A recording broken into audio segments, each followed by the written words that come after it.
يا أيها النبي حرض المؤمنين على القتال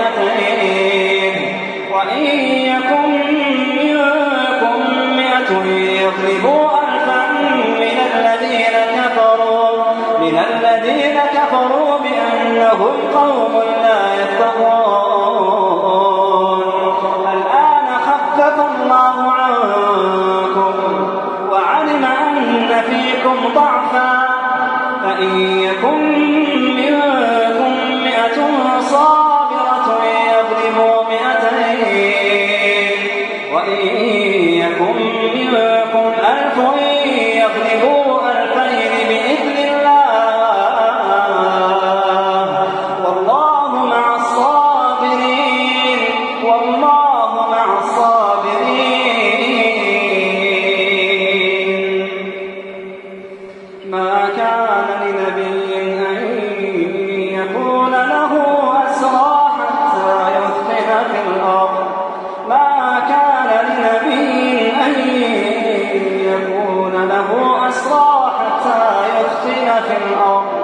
تريدون عرض الدنيا والله يريد الآخرة والله يريد الآخرة والله يريد الآخرة والله عزيز حكيم. ونصلي على رسوله الكريم. أما بعد فأعوذ بالله من الشيطان الرجيم. بسم الله الرحمن الرحيم. سبح للہ ما فی السماوات وما فی الارض وهو العزیز الحکیم. یا ایہا الذین آمنوا لم تقولون ما لا تفعلون کبر مقتا عند اللہ ان تقولوا ما لا تفعلون ان اللہ یحب الذین یقاتلون فی سبیلہ صفا کأنہم بنیان مرصوص. صدق اللہ العظیم. رب اشرح لي صدري ويسر لي امري واحلل عقدة من لساني يفقهوا قولي. اللهم ربنا الهمنا رشدنا واعذنا من شرور انفسنا. اللهم ارنا الحق حقا وارزقنا اتباعه وارنا الباطل باطلا وارزقنا اجتنابه. اللهم وفقنا لما تحب وترضى. آمین یا رب العالمین. سورہ حدیث سے سورہ تحریم تک جو 10 مدنی صورتوں کا ایک گروپ ہے اور تعداد سور کے اعتبار سے قرآن حکیم میں مدنی صورتوں کا سب سے بڑا گلدستہ جو میں کل بتا چکا ہوں، ان میں سے 2 جوڑے 4 صورتیں ہم پڑھ چکے ہیں، سورہ حدید، سورہ مجادلہ، سورہ حشر، سورہ ممتحنہ. ان میں سے 2 مسبحات ہیں اور 2 بغیر کسی تسبیح کے ذکر کے شروع ہو جاتی ہیں. اب بالکل وسط میں ان کے یہ 2 صورتوں کا جو جوڑا آ رہا ہے، یہ اس کا اہم ترین حصہ ہے. اس کی اہمیت کی طرف اشارہ اس سے بھی ہو جاتا ہے، بالکل وسط میں ہے، 4 صورتیں ادھر 4 صورتیں ادھر، 2 درمیان میں یہ جوڑا ہے. دونوں مسبحات میں سے دونوں کا آغاز تسبیح باری تعالیٰ کے ذکر سے ہے، جبکہ باقی جوڑے جو ہیں وہ ایک ایک کا معاملہ ہم نے دیکھا. پھر یہ کہ ایک میں ماضی کے صیغے میں سبح للہ ما فی السماوات و ما فی الارض. سورہ جمعہ جو اگلی ہے یسبح للہ ما فی السماوات و ما فی الارض.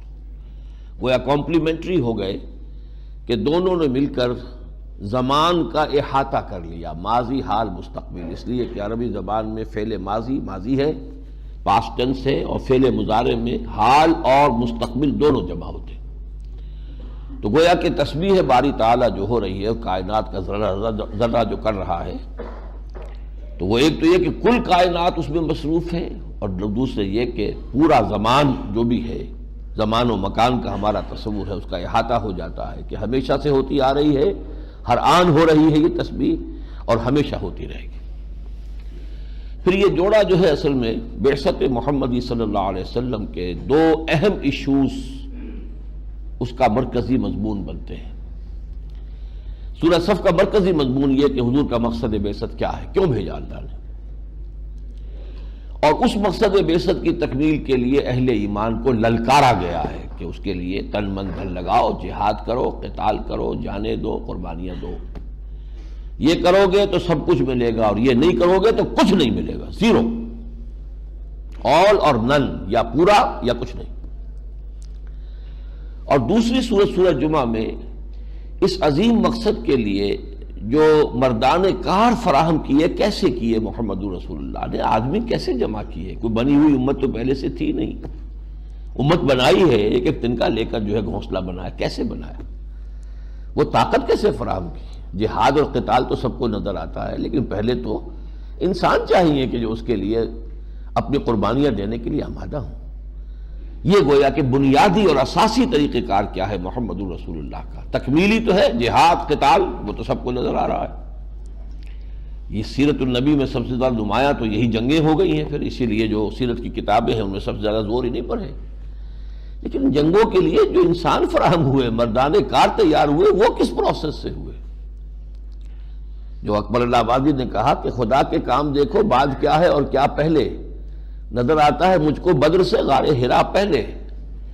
وہ غار حرا کی میڈیٹیشنز تھی محمد رسول اللہ صلی اللہ علیہ وسلم کی کہ مصطفیٰ اندر حرا خلوت گزید، قوم و آئین و حکومت آفرید، وہاں سے لے کر نکلے ہیں۔ اس کے بعد 12 سال میں جماعت تیار کی ہے، تب جا کر قتال کا مرحلہ آیا۔ تو اس اعتبار سے یہ جوڑا جو ہے سورہ صف اور سورہ جمعہ، ہم کہہ سکتے ہیں کہ سیرت النبی صلی اللہ علیہ وسلم کے ان دونوں اہم ترین ایشوز کو انہوں نے اپنے اندر کور کر لیا۔ سبح للہ ما فی السماوات و ما فی الارض، تسبیح کرتی ہے اللہ کی ہر وہ شے جو آسمانوں میں ہے اور ہر وہ شے جو زمین میں ہے، وہو العزیز الحکیم، وہ زبردست ہے، حکمت والا۔ اس کے بعد وہ زجر کا انداز، ڈانٹ ڈپٹ کا انداز، یا ایھا الذین آمنوا لم تقولون ما لا تفعلون، اہل ایمان تمہیں کیا ہو گیا ہے، کیوں کہتے ہو جو کرتے نہیں ہو؟ دعوے ہیں اللہ پر ایمان کے، رسول پر ایمان کے، آخرت کے ایمان کے، تمہارا عمل دیکھے تو کچھ نظر نہیں آتا۔ دعوے ہیں عشق رسول کے، اور رسول کے مشن سے تمہیں سروکار ہی نہیں، دلچسپی نہیں۔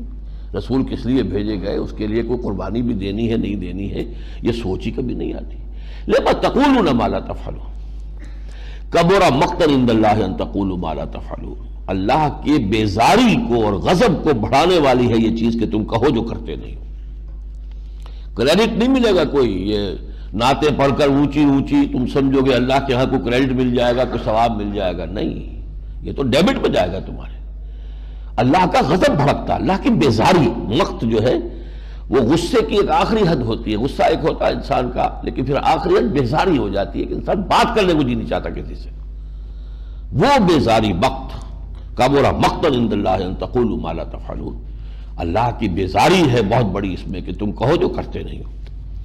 اچھا، اگر اللہ پر اور اس کے رسول پر ایمان کا اور ان سے محبت کا دعویٰ ہے ہی تو لو، ان اللہ یحب الذین یقاتلون فی سبیلہ صفا کانہم بنیان مرصوص، اللہ کو تو محبت ہے اپنے ان بندوں سے جو اس کی راہ میں جنگ کرتے ہیں صفیں باندھ کر، گویا کہ سیسا پلائی ہوئی دیوار ہے۔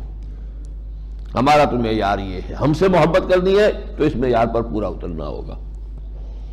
کان کھول کے سن لو، ہماری محبت وہ پہاڑوں کی گپھاؤں میں جا کے تپسیائیں کرنے میں نہیں ہے، وہ نہیں ہے۔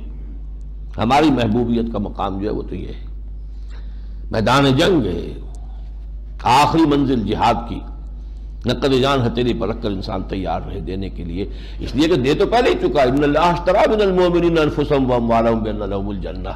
اب تو کال کی دیر ہونی چاہیے، جیسے پکار آئے واپس نہیں پھیرا کوئی فرمان جنوں کا، اور تنہا نہیں لوٹی کبھی آواز جرس کی، خیریت جاں راحت تن صحت دامہ، سب بھول گئی مصلحت اہل ہوس کی، یہ طرز عمل ہونا چاہیے۔ اس کے بعد 4 آیات میں یہود کا تذکرہ ہے، اور یہ نشان عبرت ہے۔ دیکھو اگر تم نے بھی قتال اور جہاد کی راہ سے اسی طریقے سے اعراض کیا تو پھر تم بھی وہی کھڑے ہوگے جہاں آج وہ پڑے ہوئے ہیں، ضربت علیہم الذلۃ والمسکنۃ وباؤوا بغضب من اللہ، وہی حشر تمہارا ہوگا۔ وَإِذْ قَالَ مُوسَىٰ لِقَوْمِهِ يَا قَوْمِ لِمَ تُؤْذُونَنِي، یاد کرو جب کہ موسیٰ نے کہا تھا اپنی قوم سے، اے میری قوم کے لوگوں کیوں مجھے تکلیف پہنچاتے ہو۔ اب یہ ایک تکلیف ہم سورہ مائدہ میں دیکھ چکے ہیں جب قوم نے قتال سے انکار کیا تھا، اور یہاں قتال سے متعلق آیت ہے تو گویا کہ ادھر ہی اشارہ ہے۔ باقی ذاتی جو تکلیف انہوں نے دی سورہ احزاب میں تذکرہ ہے وہ بھی اپنی جگہ پر ہے۔ وَقَدْ تَعْلَمُونَ أَنِّي رَسُولُ اللَّهِ إِلَيْكُمْ، تم جان چکے ہو کہ میں اللہ کا رسول ہوں تمہاری طرف، تم نے 9 معجزے دیکھے ہیں میرے۔ فَلَمَّا زَاغُوا، جب وہ ٹیڑھے ہو گئے، أَزَاغَ اللَّهُ قُلُوبَهُمْ، یہاں وہ جواب ہے بہت سے حضرات کا جو سوالات کرتے تھے کہ اللہ ہی اگر دلوں کو ٹیڑھا کر دے، اللہ ہی مہر لگا دے تو پھر جرم کیا ہے؟ یہاں اولاً اللہ نہیں ٹیڑھا کرتا، جب آدمی ٹیڑھا ہو جاتا ہے اللہ اس کے دل کو بھی ٹیڑھا کر دے، جاؤ دفع ہو جاؤ، جدھر جانا جاؤ۔ فَلَمَّا زَاغُوا أَزَاغَ اللَّهُ قُلُوبَهُمْ، جب وہ ٹیڑھے ہو گئے، کج ہو گئے، اللہ نے ان کے دلوں کو بھی کج کر دیا۔ وَاللَّهُ لَا يَهْدِي الْقَوْمَ الْفَاسِقِينَ، اللہ ایسے فاسقوں کو زبردستی ہدایت نہیں دیتا، یہ اس کی سنت نہیں ہے۔ وَإِذْ قَالَ عِيسَىٰ ابْنُ مَرْيَمَ يَا بَنِي اسرائیل، دوسرا دور آیا تاریخ بنی اسرائیل کا، یاد کرو جب کہ کہا تھا مریم کے بیٹے عیسیٰ نے، اے بنی اسرائیل انی رسول اللہ الیکم، میں اللہ کا رسول ہوں تمہاری جانب، مصدقا لما بین یدی من التوراۃ، تصدیق کرتے ہوئے آیا ہوں اس کی کہ جو میرے سامنے موجود ہے تورات میں سے، ومبشرا برسول، اور ایک رسول کی بشارت دیتے ہوئے آیا ہوں، یاتی من بعدی، جو میرے بعد آئیں گے، اسمہ احمد، جن کا نامی ہے احمد مجتبیٰ صلی اللہ علیہ وسلم۔ حضور کا آسمانی نام احمد ہے، زمینی نام جو رکھا گیا وہ محمد ہے۔ فلما جاءہم بالبینات قالوا ھذا سحر مبین، جب وہ آئے ان کے پاس واضح اور واضح ترین معجزات لے کر، انہوں نے کہا یہ تو کھلیرا جادو ہے۔ یہ ان کے جرم کی دوسری قسط ہو گئی۔ اب تیسری قسط ہے وَمَنْ أَظْلَمُ مِمَّنِ افْتَرَىٰ عَلَى اللَّهِ الْكَذِبَ وَهُوَ يُدْعَىٰ إِلَى الْإِسْلَامِ، اب محمد انہیں بلا رہے ہیں صلی اللہ علیہ وسلم اسلام کی طرف، ان سے بڑھ کر ظالم کون ہوگا جو اللہ پر جھوٹ گھڑے جبکہ انہیں پکارا جا رہا ہے اسلام کے لیے، اسلام کی طرف۔ وَاللَّهُ لَا يَهْدِي الْقَوْمَ الظَّالِمِينَ، اللہ ایسے ظالموں کو ہدایت نہیں دیتا۔ حضور پر طرح طرح کے اعتراضات جڑ رہے ہیں، طرح طرح کی باتیں کہہ رہے ہیں، ہم سے تو اللہ نے یہ عہد لے لیا تھا، ہم نہیں مانیں گے کسی رسول کو جب تک کہ وہ ایسی قربانی پیش نہ کریں کہ جسے آگ آسمان سے اتر کر کھا جائے، ہم سب پڑھ چکے ہیں چیزیں۔ اب اس کے بعد جو آیت آئی ہے، یہ آیت آ چکی ہے سورہ توبہ میں بھی اور بہت اہم ہے، حضور کے مقصد بعثت کے ساتھ 2 جگہ جوڑ کر قرآن میں یہ آیت آئی ہے، سورہ توبہ میں بھی اور سورہ صف میں بھی۔ یریدون لیطفئوا نور اللہ بافواہہم، یریدون کا فاعل ہے یہی یہودی جن کے 3 دور آ گئے، موسیٰ کے ساتھ کیا کیا، عیسیٰ کے ساتھ کیا کیا، اور اب محمد کے ساتھ کیا کر رہے ہیں علی نبینا و علیہ الصلوۃ والسلام۔ اب فرمایا ان کے عزائم کیا ہیں، یہ چاہتے ہیں کہ اللہ کے نور کو اپنے منہ کی پھونکوں سے بجھا دیں، سازش اس وقت بھی کر رہے تھے اور آج بھی کر رہے ہیں، سب سے بڑی سازش زائنزم، اور جو اب ویسٹ کو اپنے کنٹرول میں لے کر اور نیو ورلڈ آرڈر کے ذریعے سے اسلام کا خاتمہ چاہتا ہے، وہی ایک چیلنج ہے میدان میں، اور تو کوئی راہ ہی نہیں۔ یریدون لیطفئوا نور اللہ بافواہہم، وہ چاہتے ہیں کہ اللہ کے نور کو منہ کی پھونکوں سے بجھا دے، واللہ متم نورہ ولو کرہ الکافرون، اللہ اپنے نور کا اتمام فرما کر رہے گا چاہے یہ کافروں کو کتنا ہی ناگوار ہو۔ هو الذی ارسل رسولہ بالہدی ودین الحق لیظہرہ علی الدین کلہ، وہ تو وہ ہے، اللہ تو وہ ہے جس نے بھیجا ہے اپنے رسول کو صلی اللہ علیہ وسلم بالہدا، الہدا دے کر، ودین الحق، اور دین حق دے کر۔ اب یہاں نوٹ کر لیجئے سورہ حدید میں 3 چیزیں آئی تھیں، لقد ارسلنا رسلنا بالبینات، معجزے، وانزلنا معہم الکتاب والمیزان، یہ 3 چیزیں حضور کی بعثت میں آ کر ریڈیوس ہو کر 2 رہ گئی ہیں، اس لیے کہ حضور کا معجزہ بھی قرآن اور کتاب بھی قرآن، الہدا یہی معجزہ ہے، بینہ بھی یہی، کتاب بھی یہی۔ اور وہ جو میزان ہے کہ حقوق اور فرائض کا جو توازن پیدا ہو جائے معاشرے میں، وہ اب مکمل ہو کر الیوم اکملت لکم دینکم واتممت علیکم نعمتی ورضیت لکم الاسلام دینا ودین الحق کی شکل میں مکمل ہو چکا ہے۔ گویا کہ اب وہاں فرمایا تھا لیقوم الناس بالقسط، تاکہ لوگ عدل پر قائم ہوں، یہاں فرمایا لیظہرہ علی الدین کلہ، تاکہ اس مکمل نظام عدل و قسط کو، اسلام کو، دین حق کو پورے کے پورے نظام زندگی پر غالب کر دیں، وَلَوْ كَرِهَ الْمُشْرِكُونَ۔ اب یہ آپ نے سمجھ لیا تو اب پکار ہے، یا ایھا الذین آمنوا هل ادلکم علی تجارۃ تنجیکم من عذاب الیم، اے ایمان کے دعوے دارو، اے ایمان کا اعلان کرنے والو، کہ ہم تمہیں بتائیں وہ تجارت، وہ کاروبار جو تمہیں دردناک عذاب سے چھٹکارا دلا دے۔ تؤمنون باللہ ورسولہ وتجاہدون فی سبیل اللہ باموالکم وانفسکم، ایمان پختہ رکھو اللہ پر، اس کے رسول پر، اور جہاد کرو اللہ کی راہ میں، کھپا دو اس میں اپنی جانیں بھی اپنے مال بھی۔ بالکل وہی بات آ گئی جو سورہ الحجرات کی آیت نمبر 15 میں آئی تھی۔ مومن کی ڈیفینیشن یہ ہے انما المؤمنون الذین آمنوا باللہ ورسولہ ثم لم یرتابوا وجاہدوا باموالہم وانفسہم فی سبیل اللہ۔ اس ڈیفینیشن پر جو پورا نہیں اترتا وہ مومن ہی نہیں ہے۔ اب فرمایا ذالکم خیر لکم ان کنتم تعلمون، یہی تمہارے لیے بہتر ہے اگر تم سمجھو۔ کیا بہتر ہے؟ یغفر لکم ذنوبکم، تمہارے گناہ بخش دے گا۔ یدخلکم جنات تجری من تحتها الانہار، تمہیں جنات میں داخل کرے گا جن کے نیچے نہریں بہتی ہوں گی۔ ومساکن طیبۃ فی جنات عدن، ایسے پاکیزہ ریزیڈینشل گارڈنز کے اندر آباد کرے گا جو بہت ہی عمدہ ہوں گے۔ ذالک الفوز العظیم، یہ بہت بڑی کامیابی ہے۔ اور اس سے بھی آگے بونس ایک اور بھی، تمہاری یہ جد و جہد ایک حد تک شرائط کو پورا کر دے گی تو وَأُخْرَىٰ تُحِبُّونَهَا، ایک اور بھی تمہیں انعام ملے گا جو تمہیں بہت پسند ہے، نصر من اللہ وفتح قریب، اللہ کی مدد آئے گی اور فتح اب قریب ہے۔ اس لیے کہ یہ سن 6 میں نازل ہو رہی ہے سورت، جبکہ واقعتاً حضور اور آپ کی جماعت جو ہے کوالیفائی کر چکے تھے اور ان مراحل سے گزر چکے تھے۔ غزوہ احزاب کے بعد حضور نے فرما دیا تھا کہ اب یہ آخری بار تھی کہ قریش ہم پر چڑھ کر آئے ہیں، لن تغزوکم قریش بعد عامکم ھذا ولکنکم تغزونہم، اب انیشیٹو ہماری طرف سے ہوگا۔ چنانچہ آپ نے سفر کیا عمرے کے لیے اور صلح حدیبیہ ہو گئی۔ اور اس سے بھی اونچا مقام، اگر تم یہ کرتے ہو تو تم اللہ کے مددگار قرار پاؤ گے۔ اب اس سے اونچا کوئی مقام ہو سکتا ہے؟ یہ تو محبوبیت سے بھی اونچا ہو گیا، مددگار۔ یا ایھا الذین آمنوا کونوا انصار اللہ، اہل ایمان اللہ کے مددگار بنو۔ کما قال عیسی ابن مریم للحواریین، جیسے تاریخ میں ایک مرتبہ پہلے بھی کہا تھا عیسیٰ ابن مریم نے حواریین سے، من انصاری اللہ، کون ہے میرا مددگار اللہ کی راہ میں؟ قال الحواریون نحن انصار اللہ، حواریین نے کہا کہ ہم ہیں اللہ کے مددگار۔ فآمنت طائفۃ من بنی اسرائیل وکفرت طائفہ، تو بنی اسرائیل میں سے ایک گروہ ایمان لایا، ایک گروہ جو کفر پر اڑا رہا، ایک حزب اللہ بن گئی، ایک حزب الشیطان بن گئی۔ فأیدنا الذین آمنوا علی عدوہم فاصبحوا ظاہرین، تو جو لوگ ایمان لائے تھے ہم نے ان کی مدد کی کافروں کے مقابلے میں، اور پھر وہی جو ہے ظاہر ہوئے اور وہی غالب ہوئے۔ یہ ہے سورہ صف، مرکزی آیت هو الذی ارسل رسولہ بالہدی ودین الحق لیظہرہ علی الدین کلہ۔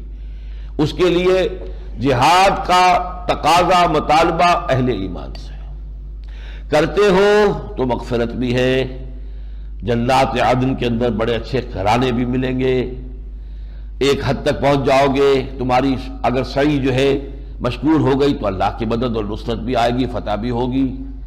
اس سے اونچا مقام اور کیا چاہتے ہو کہ اللہ کے مددگار قرار پا جاؤ گے؟